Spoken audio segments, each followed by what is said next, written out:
So firstly, maybe you could say your name, your age, and what you're doing at the moment, and we start like that. So my name is Maria Grünberg. Right now I am 22 and I'm studying at University Pallas and also working in Estonian radio, which is ERR, we call it. And I am there a Seto news reporter, which means that like every week there is one short news brief, but in Seto language and about the Seto culture or life in Setomaa. So I'm doing this right now for work. Cool. All right. Thank you. So the first question is about how many languages you have learned or how many languages you know. I know Estonian and English because those are like basic things as an Estonian to know. And I also can speak Seto language. And in school I have learned also Russian and German, but those two are like a bit iffy right now because I don't have enough practice for those in Estonia. Okay, understand, yeah. And how would you introduce yourself to the person watching this in Seto? Like in Seto, you mean if I speak to you in Seto language? Exactly. And also I will tell my name or. For sure. Yeah. Ja, ma olen Grünbergi Maria ja Parhillamaa käu koolih, ma õpin Tartu Vallase kunstikooli fotograafiat ja siis ma töötan veel Vikerraadio ERR-ih ja seal seto keelis siit uudissit. Thank you so much. So this was like exactly what I told, like my name, I did not tell the age, but what I'm doing right now. Perfect. Thank you. The next question is like, what happens in your brain when you're switching between languages? Because you speak a lot of them. So do you have like a moment in your brain when you're switching? Like what happens there? When I start to speak a different language than Estonian, mostly I speak Seto or English then. English is a bit trickier because I don't speak it like every day. But if I start to speak, it will like go easier in every second. And with the Seto language, it's quite the same. I just have to warm the language up a bit and then speak because when I'm doing the Seto radio, then most of the people I interview, they are not also speaking Seto language like daily, or even if they speak daily, then almost every person I interview, I am warming up the language a bit before I push the record button. So yeah, I need a bit of warm up and then I can manage.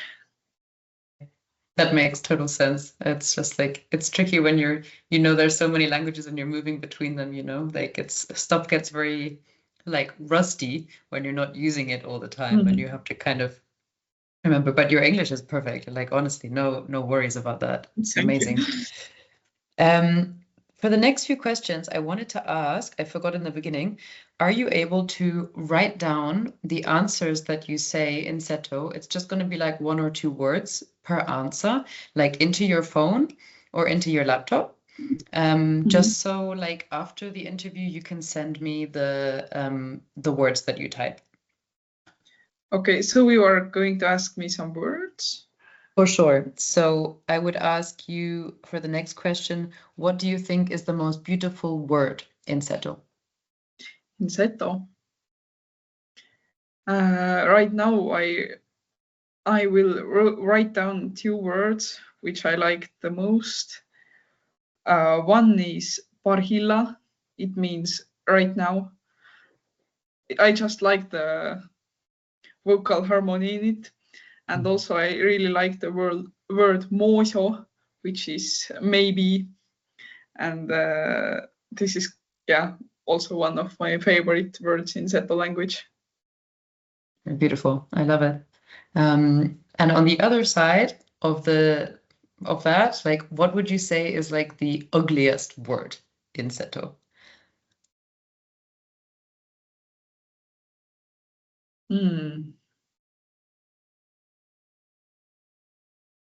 I have not thought about it, but right now, near Mikitamäe, which is one big village in Setomaa, they celebrate the party, which is called Nini Kirmask. As the word Kirmask means party, but like the special name, the Nini name, I don't like it. Even if the party is cool one, but just the name of it, I can write it down. But I have to think a bit more because when I think about Seto language, which words are like ugly or boring, they're mostly Estonian loans, so they don't sound like Seto-ish. They sound just more Estonian-ish. Okay, interesting. That's a good thing to think about now. It's also like it's a weird question for sure to think about But that. I like that question.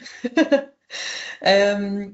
So next is there a word in Seto that exists which does not exist in other languages that you know about? Something very specific or individual to Seto language. Even the Parhilla word, which I wrote down, is really like Seto word. But one word is härmävitai, and I'm pretty sure it's not exists in any other languages. It means spider, by the way. And I will write it down.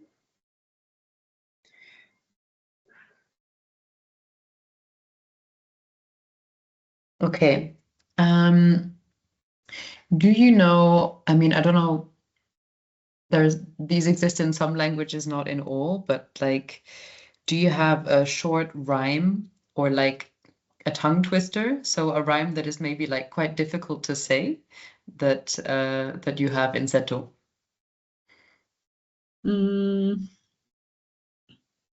Tongue twister. Mm. I know one village name, which is, I know if you're a foreigner, then it's really hard to like pronounce because there are many äs and y's inside, and it is Säältsyvä. Can you say Too it? well. That's hard. That's hard, but it's just one village name.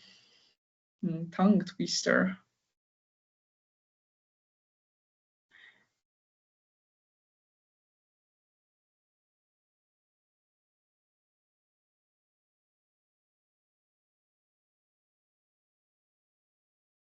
In one song, there is one rhyme,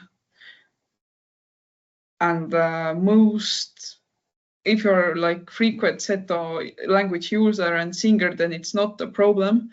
But I have heard if others are singing it, and it's, I will say it, palju oma põllupinderella.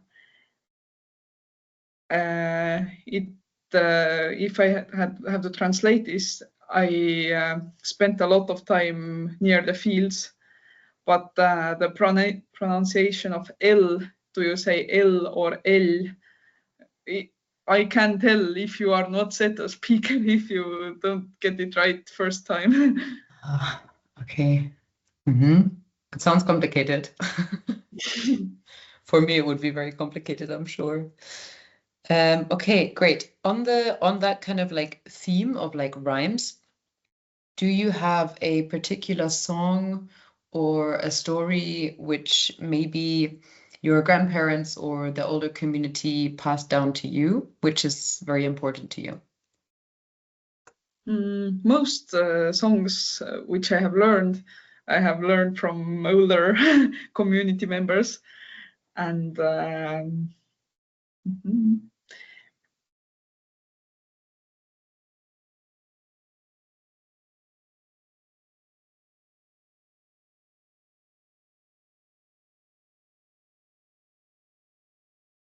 Maybe one song which is named Votak.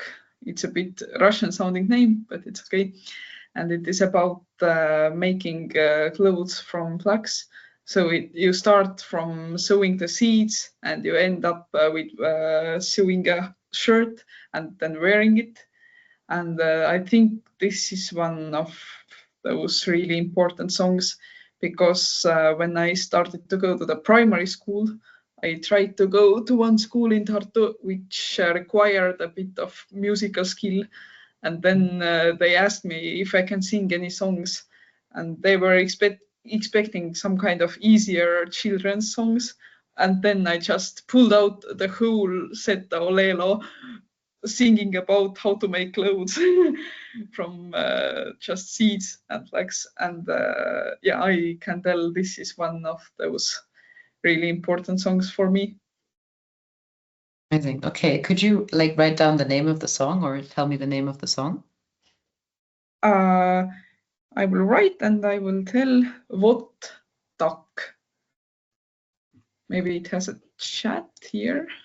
I can write that in the chat. Perfect. Thank you. Or we call it also Linamäng. Both names work. Okay, thank you.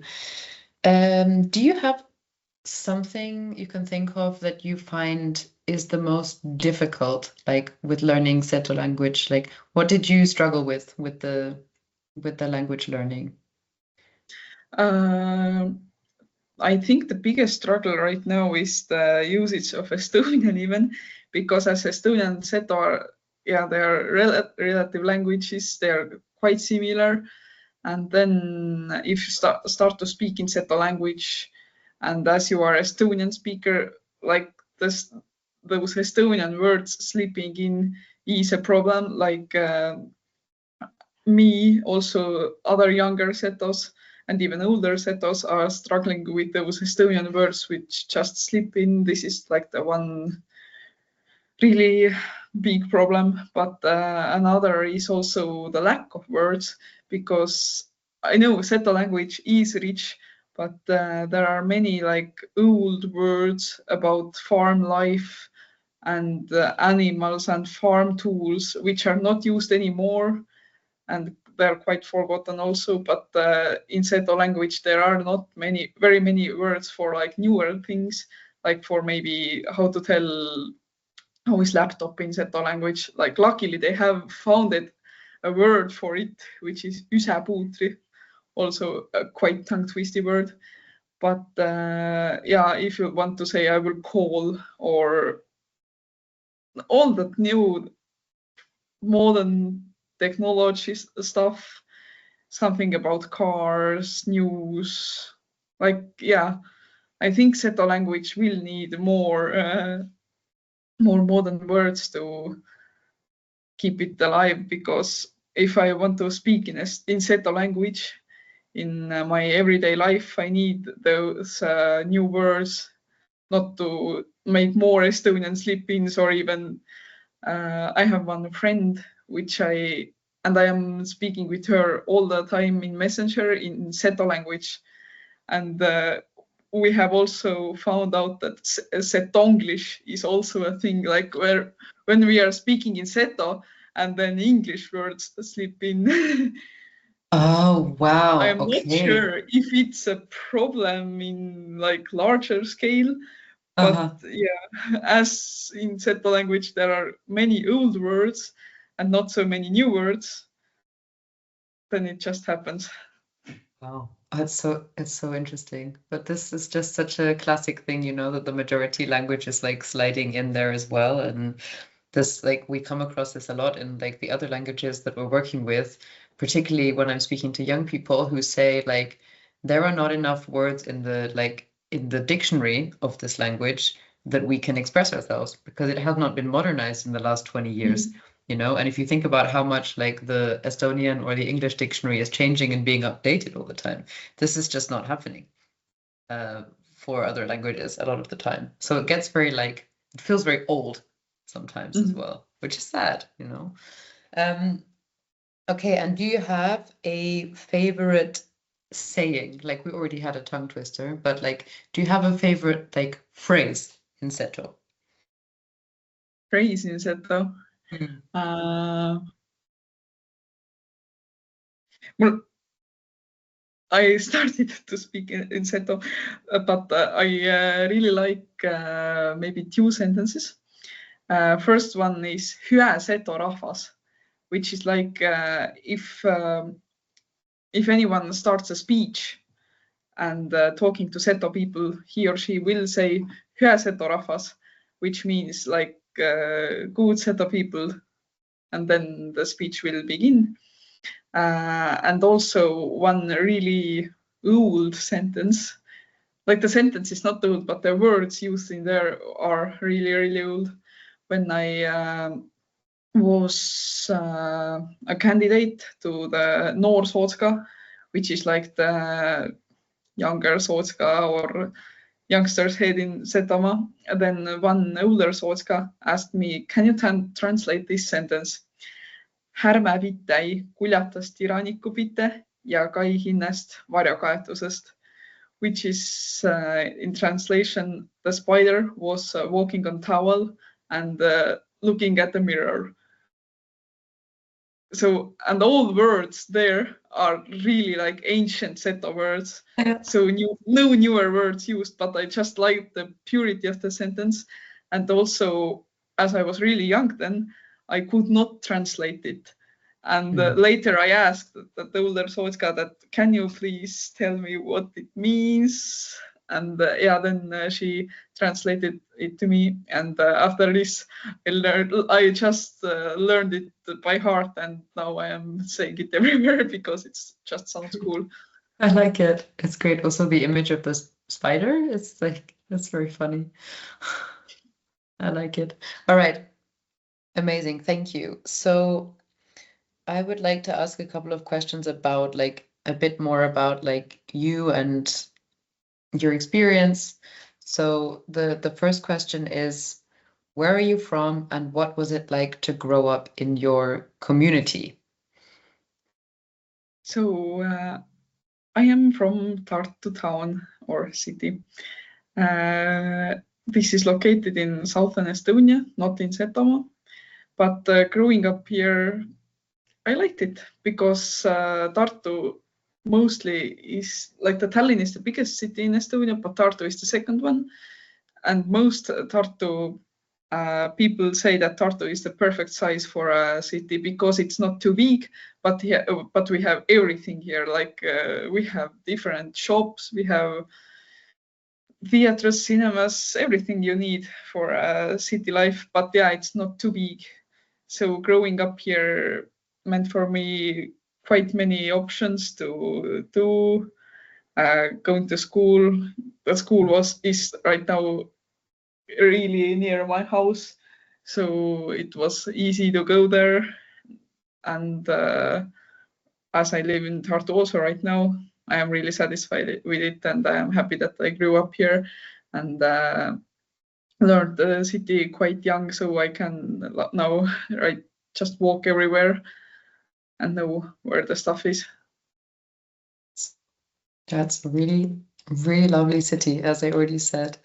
I would like to know how you learned Seto, because you're from Tartu. So what is your experience of like your process or journey of learning the language? Who was teaching you? And with how many people are you speaking Seto in Tartu?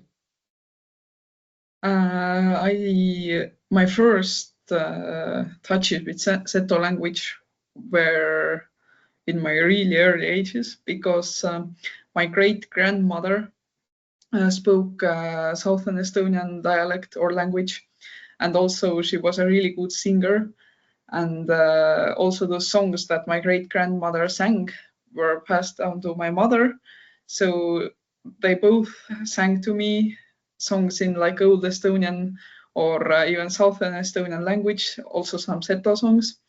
And when I was 2 years old, my father bought a CD from the band Seto, which makes folk rock, and they sing in Seto language traditional Seto songs.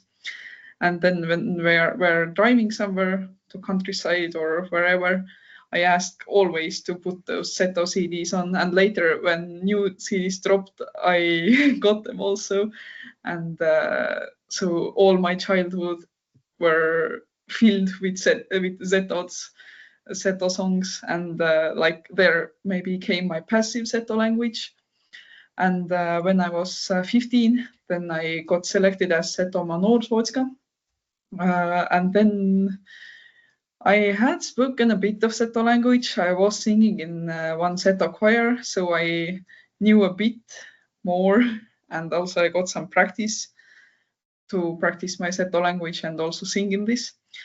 And when I started to like manage with Setomaa more, then just with this Noorsootska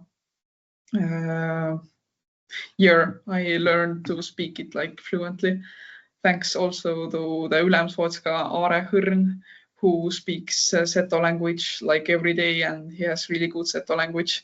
He spoke to me always only in Seto language, and I tried my best to answer also the best Seto language I knew. So maybe thanks to him, I can speak it really, really fluently. And also I got a lot of practice in this Noorsootska year. So from when I was 15, 16, I started to speak it fluently. Then later, I was in one Tartu University language project about Seto language when I got the job of transcribing the Seto stories, like where older Setos were speaking in the audio file and I had to write it down. So from there, I learned some new Seto words, and also when you are listening to Seto language, maybe the pure old Seto language for hours, then it keeps it up and it sticks to me. And right now, when I'm doing the Seto radio, then I have to speak Seto language like one time a week for sure at last. So it keeps the language alive, and I'm really comfortable with it right now. So cool. That's so amazing. And it just shows if you have, one person that's very dedicated to always speaking and like not swaying away and slipping into, the other languages, it has such an effect, especially when you're younger and you're so absorbent to learning the language. It's very cool. Like I learned all of my German from watching like Disney movies in German. So Whoa. because that's just how I learned, because I grew up in England. So it's very like interesting to see how people can, like how kids can absorb the language in different ways. So that's super nice to hear. I wanted to ask if you have like a favorite place and also a favorite like recipe. And I think like you're quite involved in the traditions of Seto, like the singing, and you're obviously an activist working to keep the language alive. So I wondered if there's like a traditional recipe that you could share with us or know about.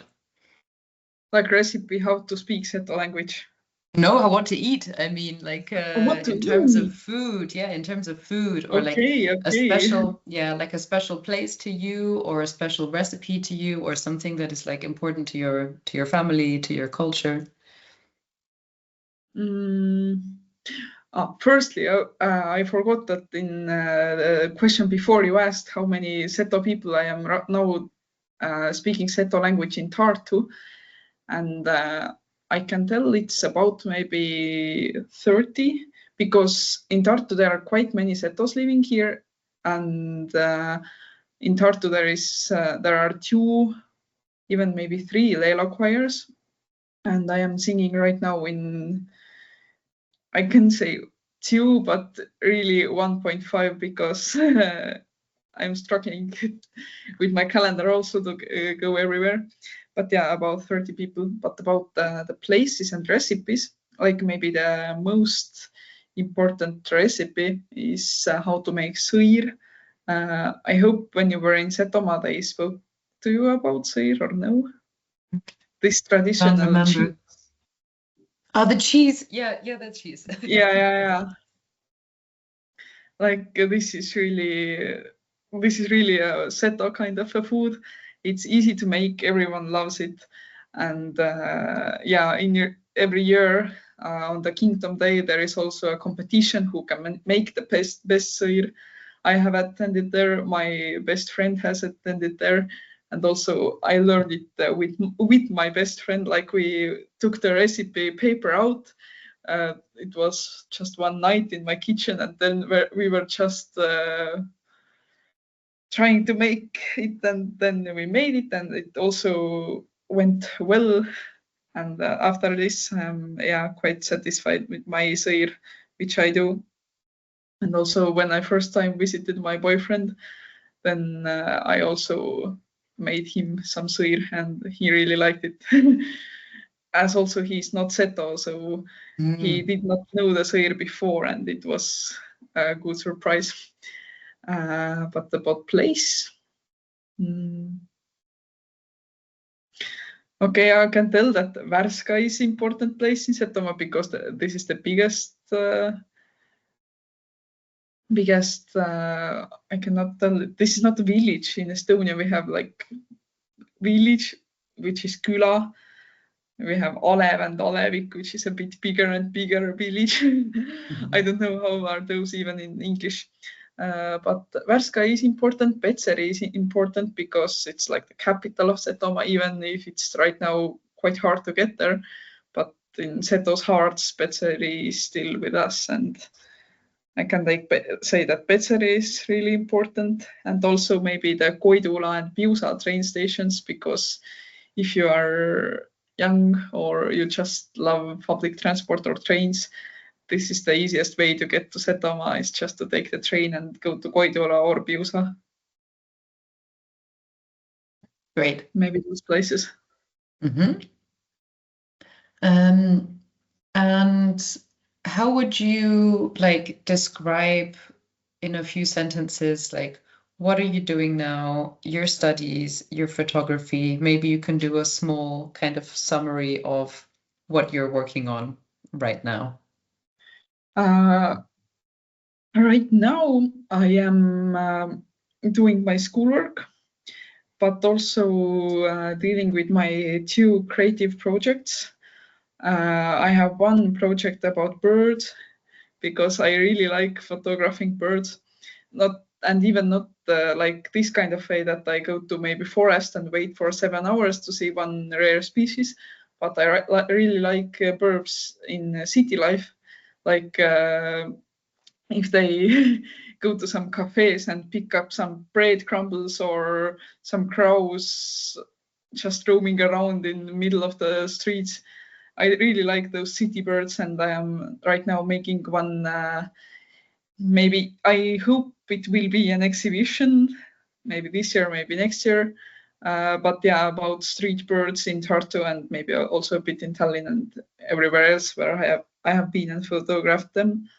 And another project which is more connected to analog photography, like enlarging and doing this on film. Last year, I managed to break down one of those enlargers in my school, but then I realized that even if it's a bit broken, I can use it and I can enlarge only tiny pictures. And I really love tiny pictures. Like maybe they were a bit bigger than just those film frames, but enlarged to a photo paper being a positive. And I am right now thinking about doing one exhibition in one really special place with those tiny enlargements. I think, yeah, they are the 2 projects which I am now dealing the most. But yeah, as I mentioned before, I'm learning right now studio photography and also architecture photography, and I have some tasks to do those kind of stuff also. But I am not really specialized yet because I'm quite young. I am not sure which kind of a photographer will I be. I know I won't be a sport photographer because I'm not really into sports. Yeah, But fair. maybe press or art or yeah, the birds. I call it art because I'm not the regular wildlife photographer, but I like nature, so no problem. But the birds are art. Like they're amazing, you know. I Birds are also amazing.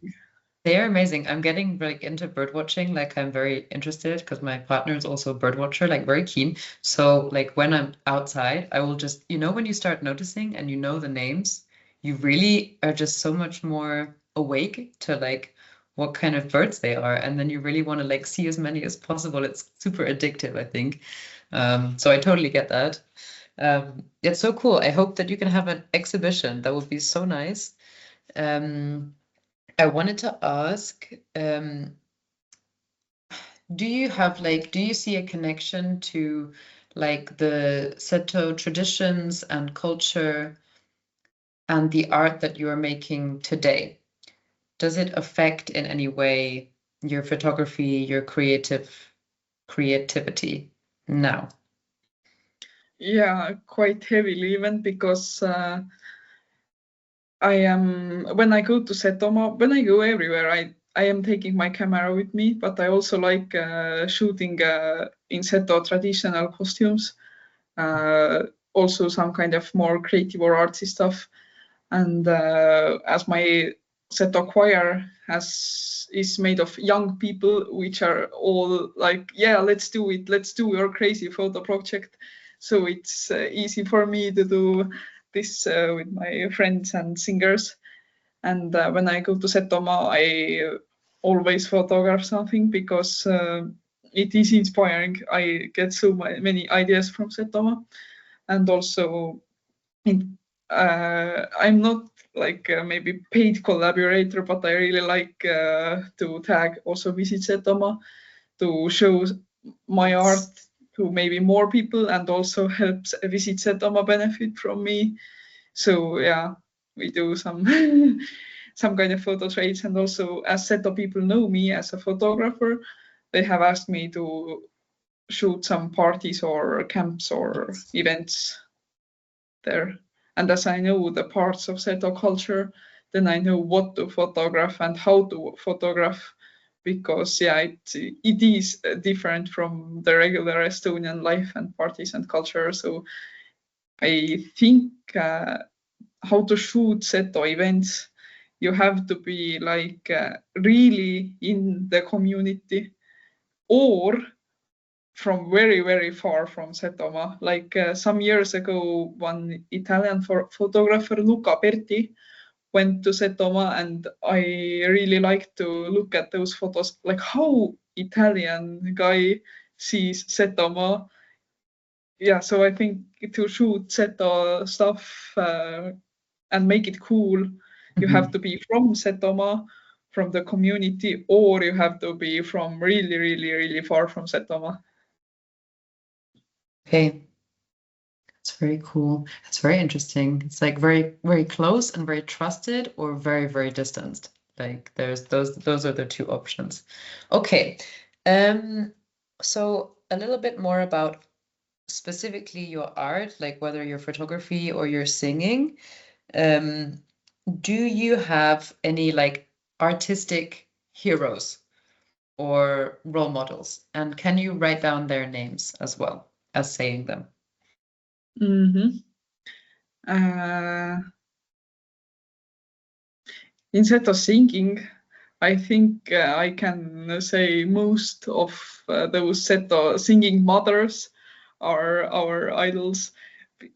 I can maybe write down some names. Maybe you heard about Anne Vabarna or Hilana Tarka when you were in Setomaa. Oh, I will write.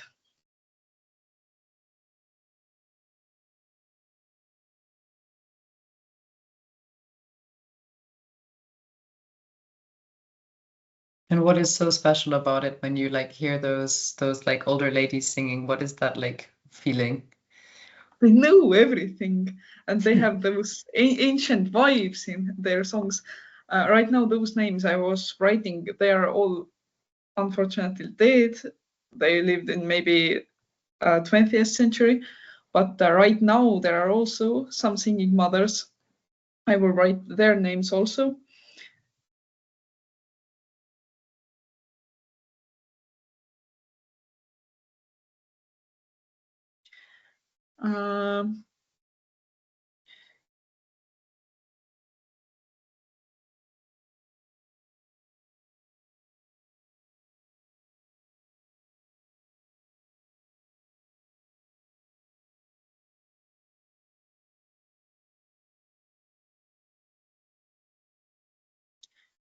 The last message I wrote, there are the newer singing mothers who are now also choir leaders, or if they don't lead a choir, they just share their wisdom with us. And I really like also the ability to improvise their songs, as in old times all Seto songs were quite like improvised, like you just started to sing about what you see, what you think, everything.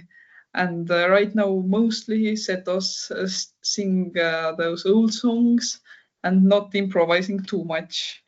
But one of my goals is to have also the ability to improvise songs by myself, to just shoot and shoot and shoot new sentences and new thoughts in the good Seto language and make those also feel like songs. I have done it before. I have like written my own songs a bit, and also in parties. Okay, it happens at the end of the parties where the vibe is at the max, and also we have drunk a bit. Then the improvising gets much easier, and maybe the most epic improvising jam I have been was in the end of one Seto singing camp. The last night we were told that there is no like silence at night. You can sing as long as you want, and then we sang until 5 a.m. only improvisation. Wow. Okay. That's so impressive. I'm sure your voices were very sore the next day from all the singing. Yeah, we slept just the next day, but it was an epic experience. Wow. That sounds incredible. This, like, the way you're talking about it, you're so passionate about the singing. Can you remember a particular moment where you maybe like fell in love with the singing for the first time and where you were like, I want to do this? It's really hard to tell because as people do not remember quite many when they were maybe 2 or 3 years old. Yeah. I think it happened somewhere there because, as I told, my mother sang to me when I was a baby or a small child a lot. My great grandmother sang to me, and I also sang everything like those. I don't remember it because I also was maybe 4 years old, but my mother told that when my sister was born and she came from the hospital, the first thing I started to do when they came from hospital was to sing Seto songs. And it just sounds crazy. So I cannot tell when I just fell in love with songs, but it happened in my really early age, so I do not remember it. Okay. Maybe to talk a bit more about the photography, would you say that you have like a artistic style, like a photographic style, or a particular creative process? As I'm quite young, I have not developed my very certain style, but but I'm right now dealing with it. I like the film-like look, but not too warm. Like if you look around on Estonian like photographers' profiles, a lot of them use just those golden presets everywhere. Yeah, And right. I can tell they are so overused. I like colors in photography mostly, but I also like black and white and also film stuff. But yeah, I try to avoid that coldness, which is like overused for me. So I think right now my photos are maybe I can split them in 3 categories. One is like really realistic, which is what I do when I do as a work photography. Like if I shoot events professionally, then I am not going crazy with my edits. But when I'm doing my art projects, I try to achieve a bit like film-like look or a bit dreamy even. And the third part is also drone photography. I just like the top-down shots. Like so things look so different when you just like look straight down. And I think those top downs and shooting from high above, this is also one technique I really like to use right now. But I don't know, maybe I will learn something new and be obsessed with this also. No, this is the thing with creative stuff, like something comes flying in and you're like, ooh, and then you pick it and then you try that and then you keep moving. It's all very like you can just continue to develop. That's the fun thing, and there's like you have your whole lifetime to develop your style or your speciality. So that's the fun part. Is there like you kind of talked about the 2 projects that you have now, the photographic projects and your like dream for an exhibition? Do you have a kind of vision of where you would like to be in like 10 years? In a dream, it can be like a dream scenario. Okay. As a dreamest of very dreams, I will be living in Seto and I will be a full-time photographer. Right now I'm dreaming a bit about it could like it is kind of an epic dream to be like just a photo artist who just creates art and sells it. I know it's quite unrealistic, but let's dream. But another idea of a good job in future would be about something in press because I don't. I like different things, going to different places and situations. Like if I had to shoot only maybe products in studio, I will be bored. But the press thing that maybe one day I have to shoot some kind of opening in maybe Buru, another day I will shoot another thing, like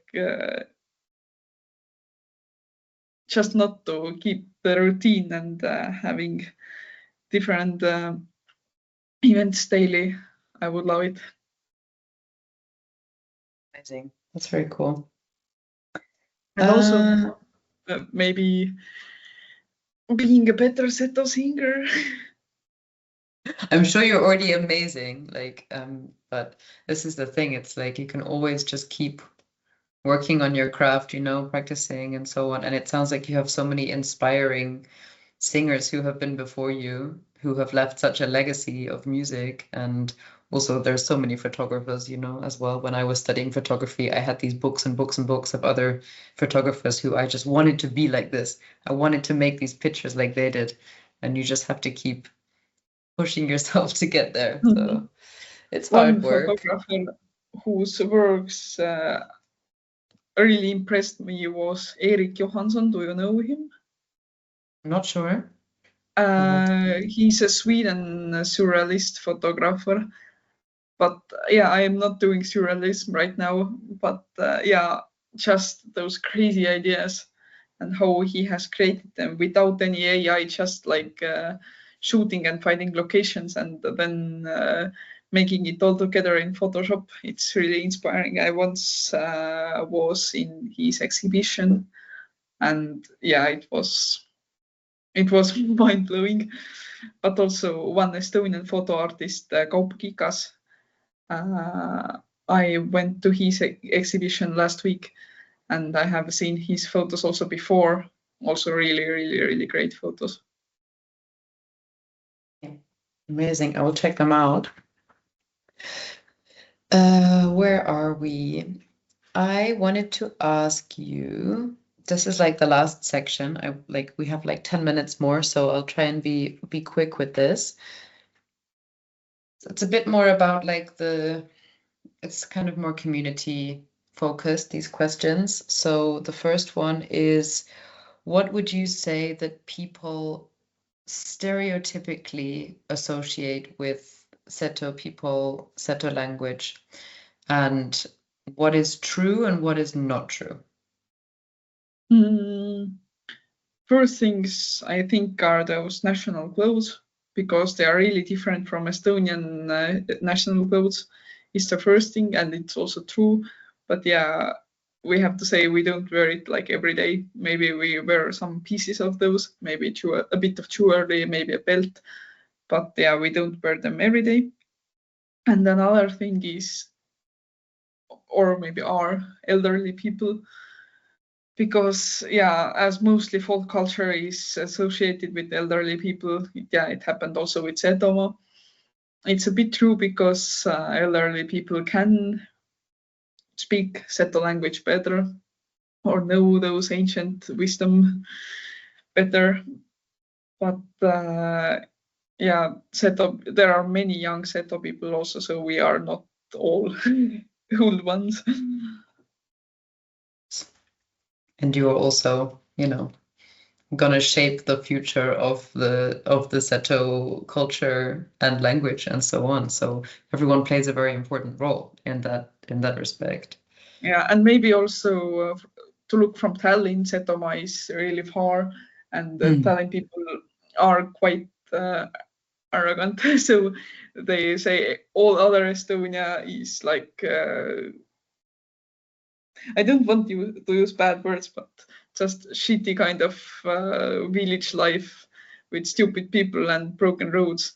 And yeah, in Tallinn they say a bit also this about Setomaa, and I can say this is not true, because Setomaa is really beautiful. It's like really well kept, and the farms are not all abandoned, and it just looks nice.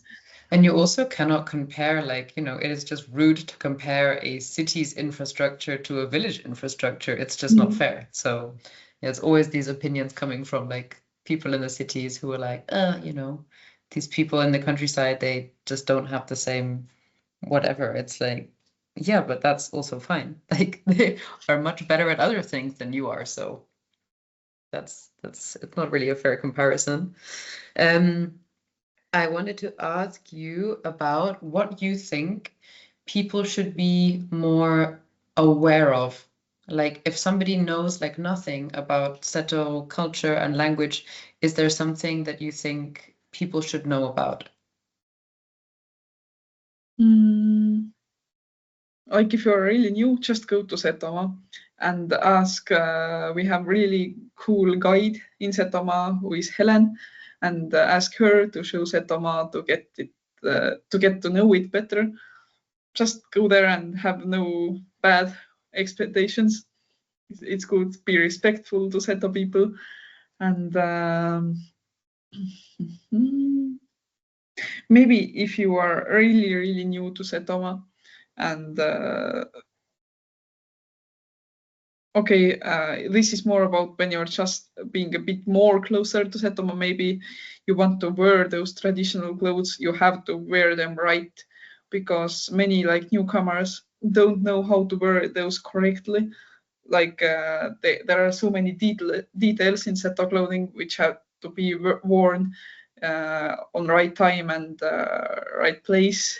Like if you are married, then you don't wear the girl's headdress, or if you are old enough, then you cannot traditionally wear the big brooch, which is also one symbol of Setomaa. So yeah, you have to know those old rules, how to dress, how to speak. I think this is important. Okay. And do you have something to share about the art scene in the Seto community? Is there any particular artist that you think we should know about? who would you recommend, or whose exhibition would you want to see? In Setomaa, there is even, I know right now, 2 art galleries. Maybe the most Seto-ish gallery or the most known gallery is in Obinitsa, and this is called Seto Atelier and Gallery, where 2 artists, Kauksi Ülle and Eva Riitsar, are showing their art. There is one smaller art gallery also in Värska.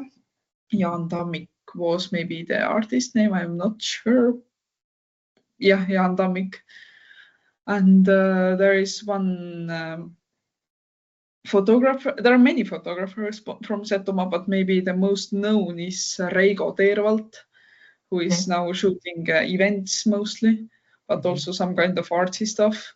And one poet from Setomaa who also is writing children's books is Rainer Rahasepp, and another poet who is like has more romantic poetry or poetry about Setomaa is Ilmar Vananurm, and maybe this is maybe the first pics from Seto art scene. But yeah, we have many art people there. Very cool. So many names in there. Maybe you can write them down for me as well, so I can remember. Okay. I will just quickly try and see if I can close the meeting and restart it, because it says the time has run out. So I'll see if it's gonna let me stay for 5 more minutes or if it's gonna close.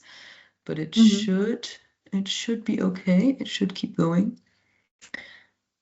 It seems fine. Sometimes it just like closes down and it's like bye-bye. And other times it will keep running. I think it's fine.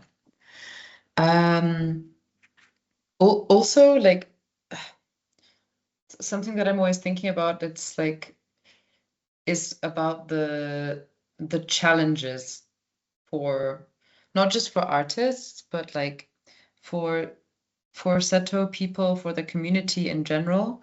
What are the biggest challenges at the moment? And also, what do you think is like missing? So we asked some other artists in other communities, what would they really like to kind of see for their community or for their art, for their culture?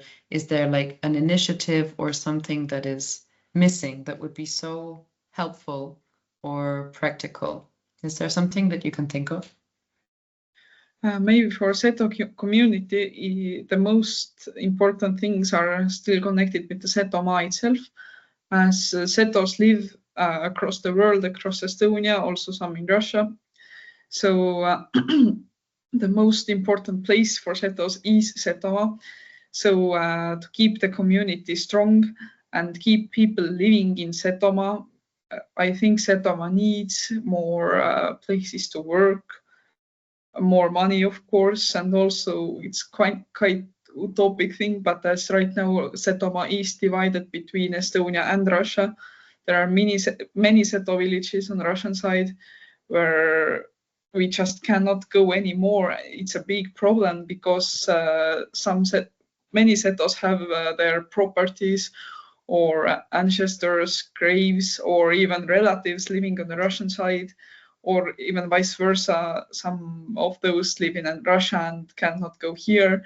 I think the border problem has to be solved in some way, maybe in future when the Russia is not in war anymore or got a better head.